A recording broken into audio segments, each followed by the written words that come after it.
drinks are ready, come to the table. Come and be fed by the bread and the wine. All who will hear me and all who are able, enter his courts while still there is time. Kasi may nabasa ako na si Zelensky ay Hudyo. Ngayon, nagtama, no? So,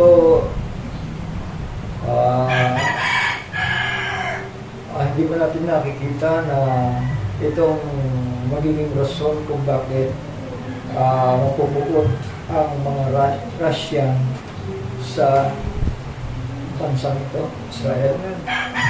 Ano? At marami din nagamay ng mga Israelita doon sa Ukraine, mga kapatid. So, darating yung panahon na yan na may malaking pagsalagay si Gog sa bansang Israel. No? At ang purpose ay mapabanal ang Panginoon, kilalanin ng Panginoon, masanctify ang Panginoon sa mga bagay na ito na magaganap sa panahon ito. Kaya malamang yan, kasi ang sasupply ng mga pandigma sa Lebanon, Syria, Iran, ang sasupply ng mga gamit ng Russia. Kaya dating panahon, lalo pang pinagbabaga ng panahon. Kung ano yung nangyayari ngayon, mga anak, lalo pang pinagbabaga. Hindi natin alam. Pero sa atong prediction, wala naman kasing kalaban-laban si Ukraine. Kaya ang tendency niya ay pinakamainang lang doon. Bumalik na sila sa mother. Sa mother, not the USSR, no? Kasi lahat yan. Kaya maaaring pinahintulot ng Panginoon ito para mag-align na. Yung mga magkakanak, yung isang bansa, magsasama-sama, maging yung banggit ni Brother Johnson, yung Taiwan, malamang yan, Brother Johnson, babalik sa bagan nila yan. Malamang yan. At alam natin, ang US at itong 10 nations, which is European nations at iba pa, mga kapatid, yan yung talaga magkakambrother, no? Ayan yung talaga magkakapatid. At sinasabi din ni Brother Burnham, may sinasabi din siya na delikado yung Russia. May sinasabi din siya na hindi Russia, kundi the fourth beast. Diba? So, yun ang biblical, diba? Yung fourth beast talaga. So, hindi ko na naihanda yung quote, pero may nabasa akong gano'n na fourth beast, which is the Roman Empire. Tama? At marami rin mga kwento, Brother Johnson, na napakadelikado nito, no? Ng Russia. Pero sabi din niya, bro, hindi yan. Yan, foreign beast. Yun ang talagang grabe. Yun ang binabanggit ng Biblia. Darating ang panahon na mangyayari yun, yung mga sinabi ng walang nakasulatan. So, iba-iba ang pananaw ng mga tao ngayon. Ang sinasabi ay yung dragon daw, walang iba, yung Russia. Yung nagsasabi, ang dragon daw, si China. Mga kapatid, walang kahit isang dragon doon sa nabanggit nila. Ang dragon si Satanas yun, Kasi mga ano lang nila yan, kung yung China, kung yung dragon gumaka sa Israel, isipin nila Russia yun, hindi ko. At inisip din nila na maaari din China. Like kung may mga kapistahan ng China, daming dragon, siguro yung binabasihan nila, hindi ko ang Biblia, mga kapatid. So, kaya talaga, kaya nga sinasabi ko, noong mga nakaraang araw, walang niyang gagamitin pagdating sa perfection of the church. Walang gagamitin nga sa side track, Brother Johnson. Ang gagamitin doon ay nanggaling sa middle ministry. Ha? Na sila yung pinakain, sila yung pinalaki, pinalago, pinaunawa sa salita ng Diyos. At kung mapapansin mo, Brother Johnson, diba, confusion, diba? Sa loob pa ng end time, napakalaking confusion na. Pamas mo sa denomination. Diba? Ganyan napakasimple. Ang sumira, mga kapana, sa Catholicism, hindi po China at hindi rin Russia. Ang sumira sa Catholicism, walang iba kung hindi ang 10 nation mismo. Ano yan? 10 nations. Kasundo sila para palagukin ang simbahan Katoliko. Sila rin yan, nagbagbatan. So, kaya nga, still, sa panahon natin ngayon, meron tayong piso, di ba? Tama? Anong ginagawa mo sa panahon ito? Di ba? Panahon ito Kaya tinawag ka ng man of peace, ayusin mo yung politika. Tama? At yan, mangyayari mga kapatid, when they say peace and safety, then sudden destruction will come upon them. So, ibig sabihin, habang ito, gumagawa ng kapayapaan, dahil may mga gera nga ngayon, kinakausap ng Siftin, kinakausap ng China, kinakausap ng NATO, marami siyang kinakausap mga kapatid. Kaya, kahit pareho silang takot, wala ba kayo pareho silang takot? Sasangkalin lang naman nila ito para mamagita kung sige, push na tayo. Kasi pag nagtuloy tayo ng bakbakan, pareho tayong diba di ba? Kaya ito, tatanggapin dito bilang mga peace, mga kapatid. Dito lang naman yan Kasi sa Biblia, kaya nga may man of peace trabaho na yan. Papapayapain niya kung ano nangyayari. Para maganap ang kasulatan. Ngayon, sasamantalahin naman ni Putin suportahan ang mga terrorists sa Middle East. Kuha niya? Susuportahan. Dati niya na ginagawa kasi, di ba? Syria, Lebanon, Iran, Jordan, supply niya. Kasi hindi sa mga kilos di ba? Malayo niya Para umatake sa Israel. Hindi mo nagdadala, Brother Johnson, sa maiksing panahon. Pero pag muling mangyayari ang miraculous squad, kung ano nangyari ng panahon 1967, lumaki yung teritoryo ng Israel Diba? Lumaki, nabuhan nila ang kalahati ng Egypt, mga kapatid pababa, pataas sa gawin yun, nakuha nila kaya lang, hindi pa kasi time. Tama? So, ipinapakita lang natin sa atin ng Panginoon ito na magaganap at magaganap ang kasulatan, lalo pa ngayon na grabe, high-tech na si Israel. Tama? Samantalang 1967 halos nagpapasimula pa lang sila bilang isang bansa di ba? Tama? Pero ngayon, sobra grabe yung lakas nila ngayon, lalo na talagang hindi nila tatayanin ang lakas ng Israelitang ito.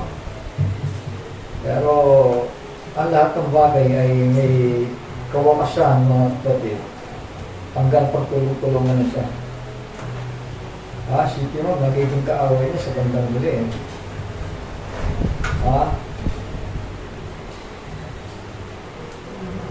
Roman Empire at saka US na.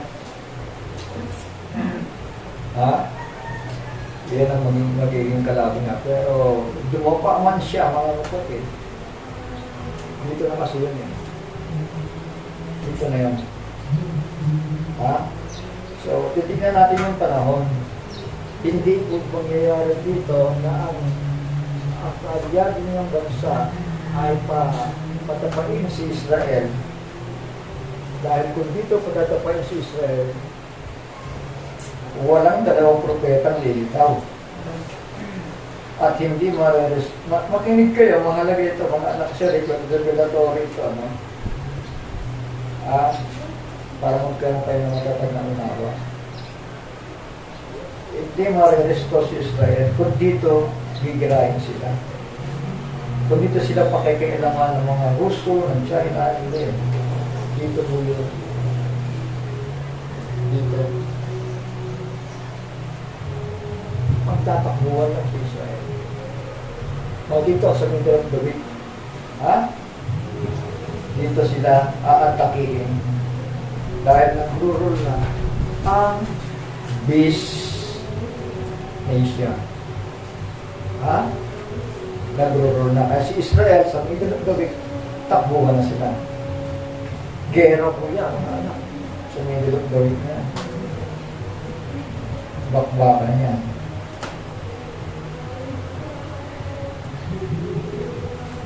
At si Israel, mga kapatid, alam niya kung saan siya tatakas. So between US,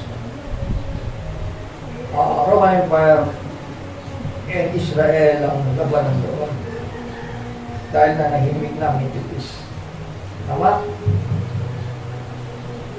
So yun. Maski si Russia na nahimik kasi dito pa lang. Nakita niya yung lakas ng Panginoon Diyos. Gog and Magog. Si Gog ay ang Russia. Ang miraculous word naman, ito yung mga Muslims versus Israel. So lahat ng gera mangyayari para papurihan ng Panginoon. Kasi papurihan ng Panginoon yung mapangyarihan niya. So hindi mangyayari yung malulusaw ang mundo na walang kapurihang maibabalik sa Panginoon. Lahat ng mangyayaring gera, simula ngayon, magbibigay ng kapurihan sa Panginoon. Agree po tayo? Say amen? Purihin ng Panginoon. So, kung iba lang ako ng kaisipan mga kapatid sa mensahe ngayon, para maiba tayo ng konti. Pero dati pa rin. Iba pero dati pa rin. Ibig sabihin, itutugtong ko lang yung message ni Gary Johnson kanina. At napakahalaga nito, mga anak. Alam nyo, ang hindi makakaintindi nito, maiiwanan sa rapture. Kasi, yung oil, tumatapon eh. Diba? Huwag niyong sayangin yung oil. Kailangan ng mga barihin yan. Para magkaroon tayo matilihan kami. Tayo manalangin. Ama namin, banal at makapangyarihan sa lahat. Muli Panginoon, salamat sa pagkakataon ito. At ito, ang iyong lingkod sa harap ng iyong mga anak. Bigyan mo siya ng patuloy na lakas at kaunawaan sa iyong mga salita. Naway hitoy mo, kanyang labi, kay ikaw po ang nangusap at maging pagpapala. Bawat letra na iyong bubuhayin sa aming kalagitnaan. Salamat po sa patuloy at patuloy na pagkakataon. Ikaw nagsabi sa mga may dalawa, tatlo, nagtipon sa iyong pangalan araw sa kanilang kalagitnaan. Kaya salamat sa pagkakataon ito. Ay, patuloy, ikaw po, Panginoon, magpaalam sa bawat puso ng iyong mga anak. Panginoon, sila'y naghahangad ng iyong mga pangako. Maging ang iyong lingkod upang Panginoon ay may hanggang ang Iglesia. Salamat po sa pangalan ng aming manunubos na si Yahushua, ang aming Messiah. Salamat po. Amen. Amen. So, nais kong ibahagi sa inyo, mga anak, ay yung mensaheng the one that was called out. Things, yung isang titulo, things not lawful for among to utter. May mga bagay na alam niyo, hindi pala lagi kapag ka isang bagay ay ipinapangaral mo na sinilika ng Diyos, hindi pala lahat ng dapat mong iaral ay lawful. Meron din palang unlawful, no? Lalo na kapag hindi ito nakapanahon. Amen? So, things not lawful for among to utter. Si Daniel, mayroon mga unlawful things na hindi niya sinabi. Tama? Hindi yun lamang mga bagay na kailangan sa iyo. Si John ay ganun din. Tama? Pinaselyohan sa kanya, pinatatakan niya, at sinabi na manghuhula pang uli. So, ibig sabihin, comparing sa kanilang panahon, that is not lawful to utter. Tama? At yun ay magiging lawful lamang sa panahon natin. Even Brother Branham, mga anak, mga kapatid, kung punta muna natin yung quote niya, Brother Johnson, sa 323, no? Huwag niyo sayangin ito, ha? Now, sunog na ang sinaing niyo. Yan ang napapala na ayaw mo kinigin, ha? Susunod na sinaing. Now that this great secret, you see, secret, diba, is that lays beneath this seal, the seventh seal, I do not know. Not permitted. I do not know it. I couldn't make it out. I couldn't tell it. Just what it, just what it said. Yeah. But I know that it was them 7 thunders. So yun lamang alam niya. Yun lamang kanyang idea. Narinig niya, nagbabang. Pero it is not lawful for him to utter it. Tama? Nakita niya. At alam niya, mga kulog yun. Pero bawal para sa kanya. Tama? Kaya nasabi niya dito, just sabi niya, but I know that it was them. 7 thunders uttering themselves with right close together, just bombing 7 different times. And it unfolded into something else that I see. Then, when I see that, I look for the interpretation. Narinig niya eh. Yung tinig eh. Parang si John, di ba? Narinig niya, di ba? Johnson. I look for interpretation. It flew across there. Nawala, lumipad. I couldn't make it out. That's exactly right. See? The R isn't quite yet for it. Sabihin, yung bibig ni Brother Branham, alam niya thunders eh, di ba? Narinig niya eh, di ba? Parang si John, di ba? Yan, hindi niya kaya. Ibig sabihin, tinatakpan niya pa yung bibig. Tama? I couldn't make it out. That's exactly right. The hour isn't quite yet for it. Sa 326, I'm only telling you what I seen.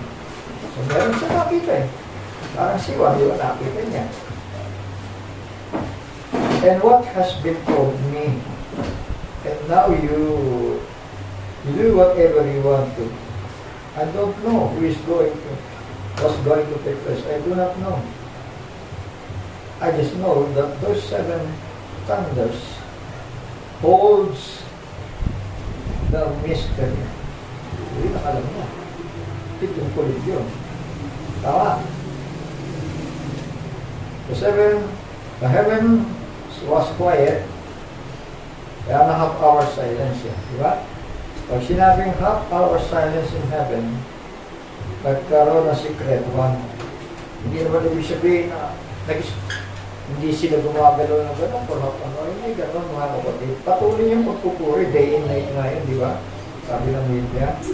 The 4 living creatures, mga kapatid, praising, worshiping God, day and night. Hindi tumitigil yun. Bakit half-hour silence, meaning merong sinikreto. Tama?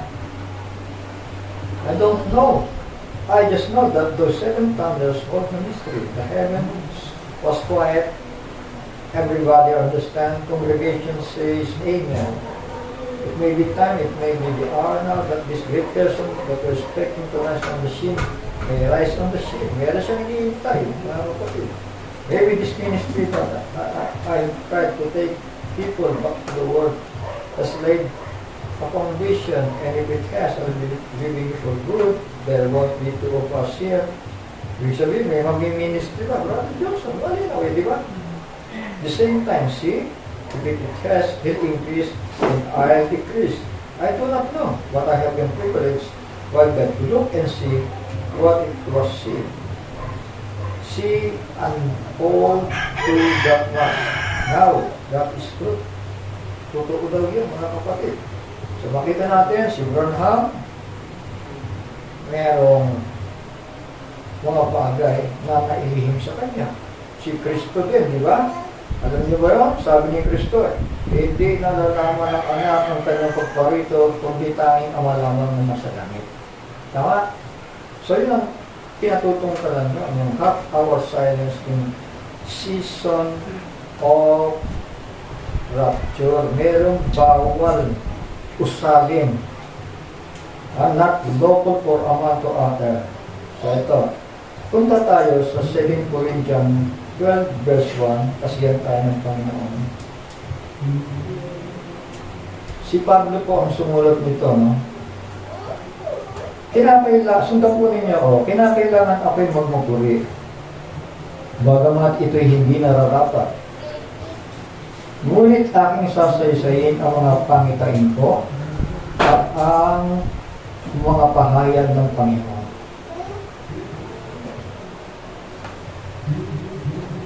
Sa lawak na kunawang binigay ng Panginoon kay Pablo na kapatid. Ha?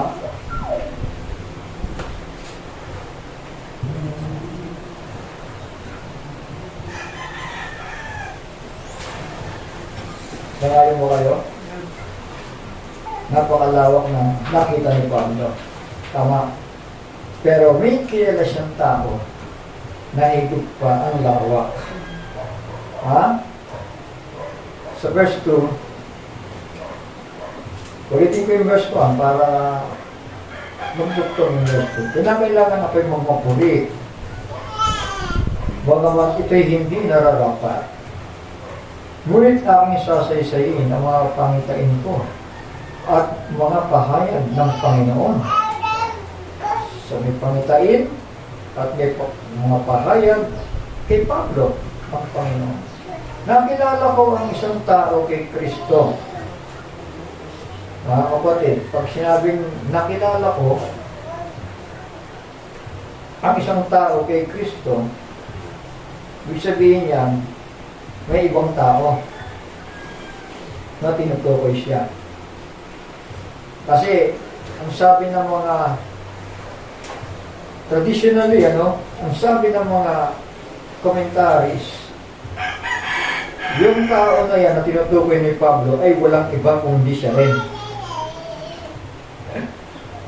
Ha? Pero kung titignan po natin, ibang tao po ito.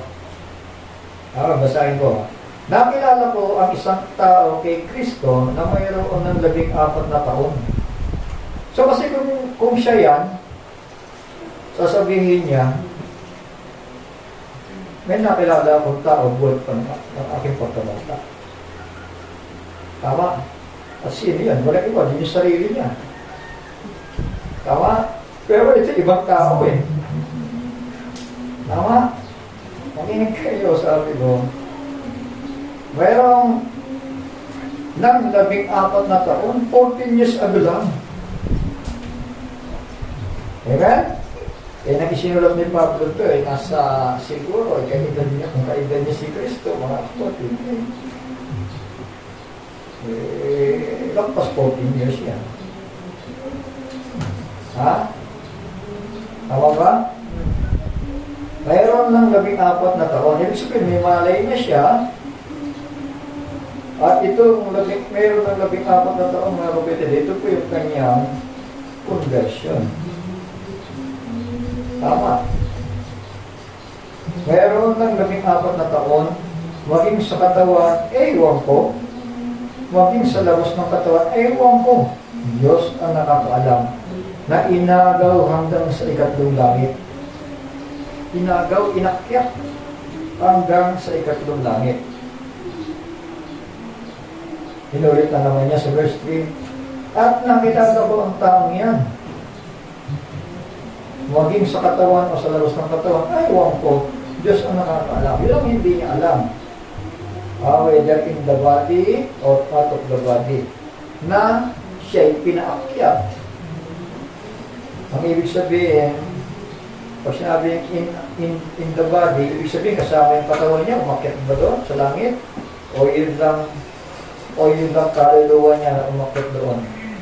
Yun ang ibig sabihin na, diba? Kaya kasabi ni Pablo, hindi ko alam. Ang Diyos lang ang nakakaalam. Sa verse 4, na kung paanong siya'y inagaw sa paraiso at nakarinig ng mga salitang di masayod na hindi nararapat salitain ng tao. Kapatid, may bawal. Amen? Naintindihan natin? May bawal salitain. Yun na, kilala niyang tao na yun. Susundan niyo ba ako? Tungkol sa taong yaon, ako'y magmamapuri. So, sino yun? Yung taong nakilala niya. Magmamapuri siya. Ay hindi ako magiging mangmang sapagkat sasalitain ko ang katotohanan. Ngunit nagpipigil ako, baka sino man ay magkakalat ako'y mataas sa nakikita niya sa akin o naririnig sa akin. Mga kapatid, meron pong nakilala si Pablo simula ng kanyang conversion. Kasi ito, alam natin si Pablo ay hindi mananampalataya noong una dahil siya ay nasa panahon ng kautusan, di ba? Amen? Pero dumating ang panahon na siya po ay binulag ng Panginoon, mga kapatid, nang kanyang ipapatay si Stephen at nang on the way to Damascus, mga kapatid, may nakita siyang liwanag at binulag siya ng Panginoon. So doon po nagsimula yung 14 years na yun, yung conversion ni Pablo. No? At siya nilehens ni Ananias, muli siya nakakita. Pero pagkatapos ng conversion niya, mga kapatid, sa Christianity, si Pablo ba agad-agad nangaral? Hindi po. Kundi ang ginawa niya, takbo muna siya sa Arabia. For 14 years, nag-meditate siya doon. 14 years, nag-meditate siya. At saka siya bumalik, papuntang daan muna Damascus, then to Jerusalem para pasyalan yung kanyang mga kapatid. At handa na si Pablo mag-ministry. Tama? Kaya pag may ministry, hindi agad-agad yan. Kung ikaw pinatulong ka ng kamay, pastor ka na, evangelist ka na, o ano ka na, hindi po, mga kapatid. May panahon ng meditation.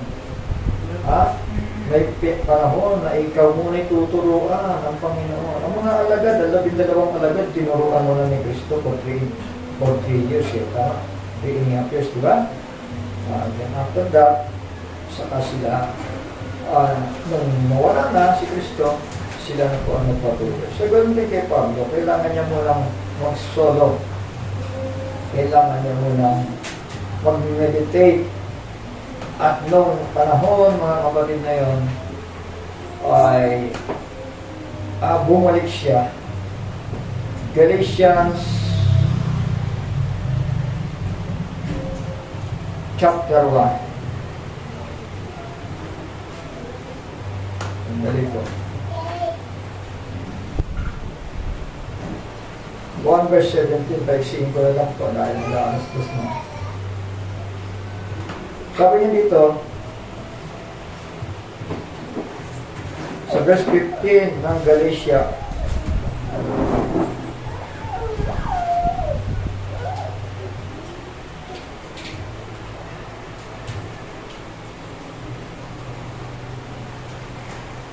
sabi niya, sapagkat pinatatrastas ko sa inyo mga kapatid tungkol sa verse 11 na lang, sinunod lang ko. Tungkol sa ebanghelyo na aking ipinangaral na ito'y hindi ayon sa tao. Sapagkat hindi ko tinanggap ito sa tao, ni itinuro man sa akin, kundi aking tinanggap sa pamamagitan ng pahayag ni Jesucristo. Sapagkat inyong napalitaan ang aking pamumuhay ng nakaraang panahon sa relihiyon ng mga Hudyo kung paano ang aking inuusig na malabis at nililipol ang Iglesia ng Diyos. So yun ang unang trabaho ni Pablo nung hindi pa siya convert sa Christianity.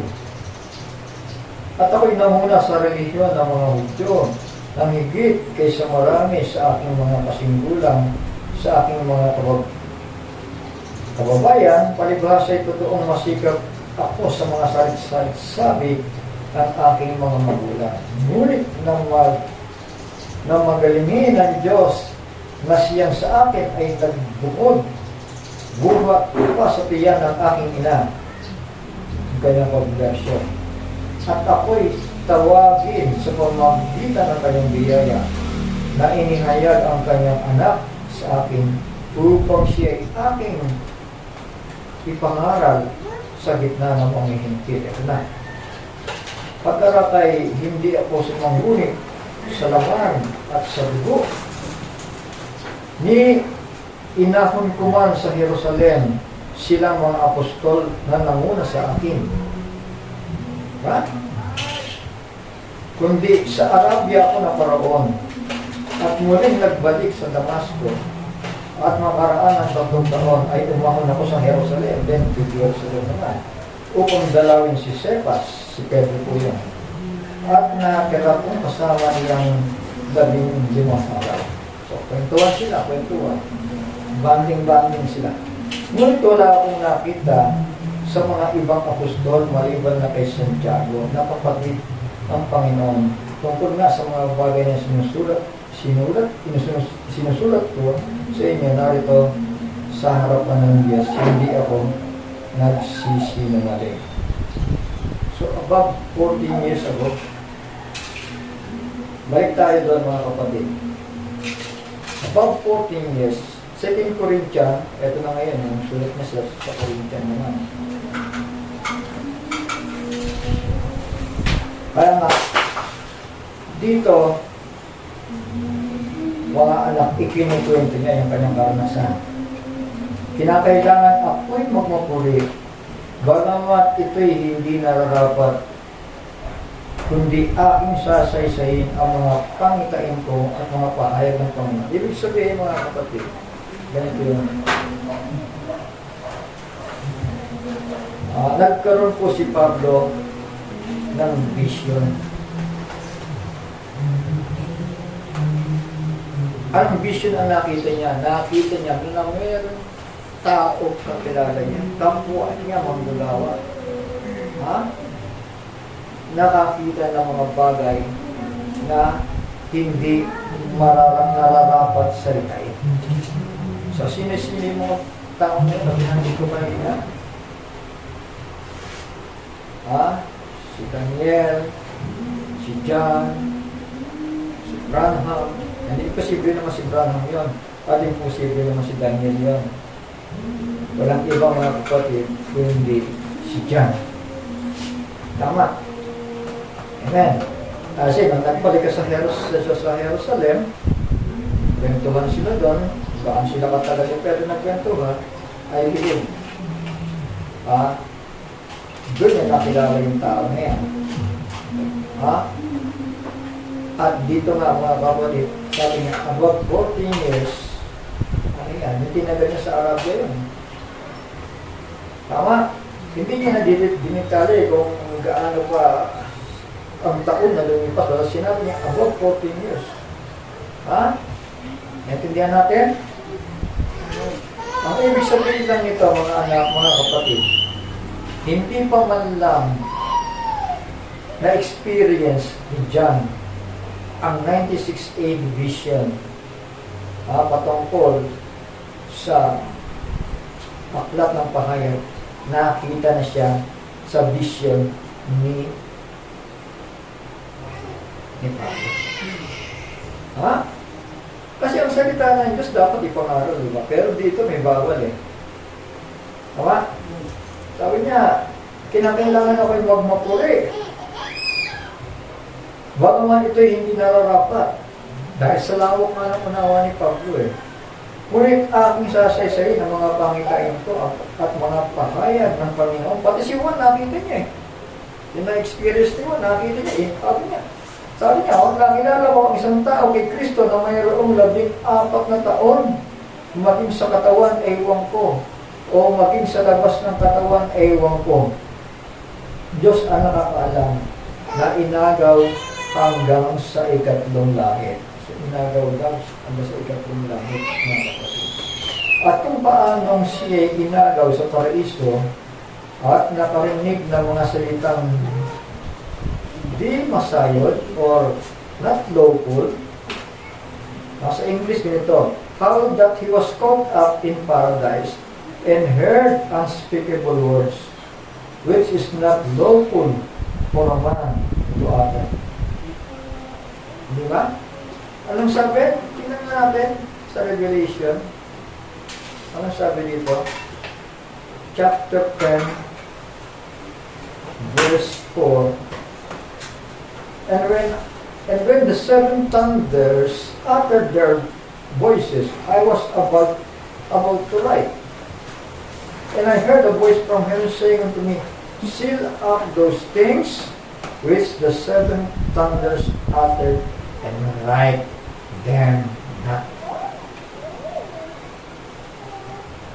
Seal yun mo. Ha? So after 96 AD, sinabihan na si Juan, selyuhan mo ang mga bagay na nakita mo. Hindi niya pwedeng ipangaral ang ibig sabihin. Dahil pinagbawal eh. Tama? At hindi rin ipinasulat. Tama? Pinaselyuhan sa kanya at hindi rin pinasulat. Sabi, seal up those things which the seven thunders uttered. Ano pa? And write them not. Tama? Ibig sabihin, 96 AD, si Juan ang pinakahuling alagad ni Kristo, mga kapatid. After the death of Paul, siya yung pinakahuli para humawak ng iglesia ng mga hentil o major apostol sa panahon na yun. Pero hindi niya nagawang isiwalat ang hiwaga nito dahil binawalan siya ng Panginoon. Tama? Hindi siya pinayagang usalin, ipangaral, ipahayag yung tinig ng mga kulog na yun at hindi rin ipinasulat. Na kung kaya maging si Brother Branham, mga kapatid, alam nyo, yung Book of Redemption na yan, ng sealed with 7 seals, alam nyo ba na ang anim dyan ay hayat na o nabuksan na? The first seal, second seal, third seal, fourth seal, fifth seal, and the sixth seal. Six seals. Six seal, mga kapatid.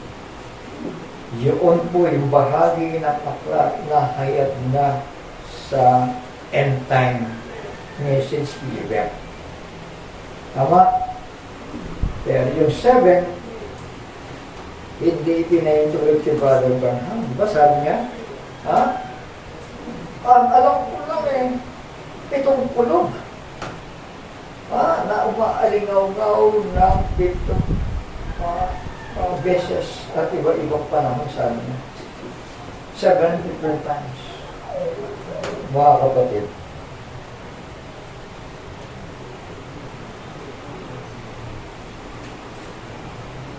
hindi po ipinasulat. So dito, 2 Corinthians chapter 12, sabi ni Pablo, nakilala ko ang isang lalaki kay Kristo na mayroon ng 14 na taon, maging sa katawan, aywan ko, maging sa labas ng katawan, aywan ko, Diyos ang nakaalam na inagaw hanggang sa ikatlong langit at nakilala ko ang taong iyan. Maging sa katawan o sa labas ng katawan, aywan ko, Diyos ang nakakaalam kung paano siya inagaw sa paraiso at nakarinig ng mga salitang di masayod ay hindi nararapat salitain ng tao.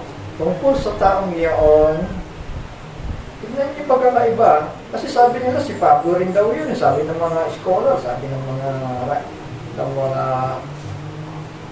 commentaries. Sabi niya, tignan niyo tungkol sa taong iyon, ako'y magmamahuli. Tama. Tignan niyo yung contrast, di ba?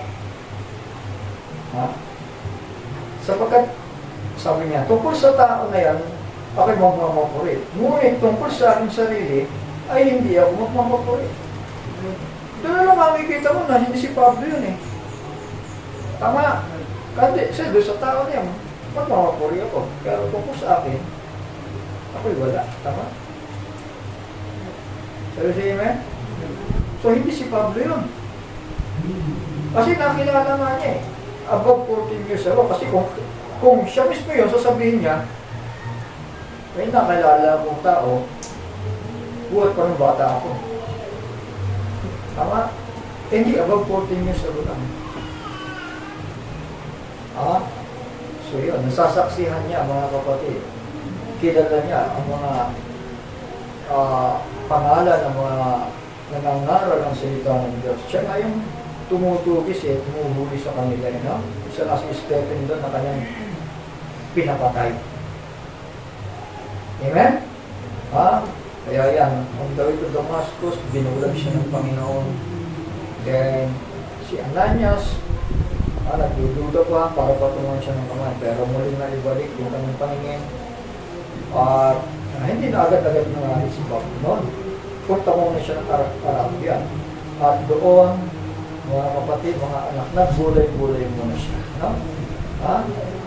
Patungkol sa mga tinuruan muna siya, in other words. Ngayon po, tinuruan muna siya ng ating Panginoong Jesucristo. Kaya sabi niya hindi galing sa tao ang mga araw na ito, kundi sa pamamagitan ng pahayag ni Jesucristo. Tama? Amen? Sabi niya sa Galatia, diba? Hindi siya kasama doon sa 12 na tinuruan ng Panginoon for 3.5 years. Hindi siya kasama po doon. Huli na ang kanyang conversion ay yung kanyang pagkatawag, punong-puno ng pahayag ng anak mga kapatid upang ipangaral ng Kristo saan? Sa mga hingpit. Amen? So nakita natin, hindi po si Pablo, hindi po mismo sa sarili niya yung the man that was called up. Amen?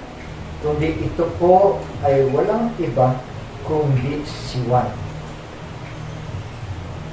Revelation chapter 4.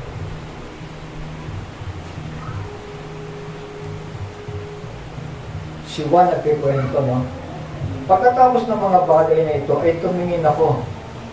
At narito ang isang pintong bukas sa langit.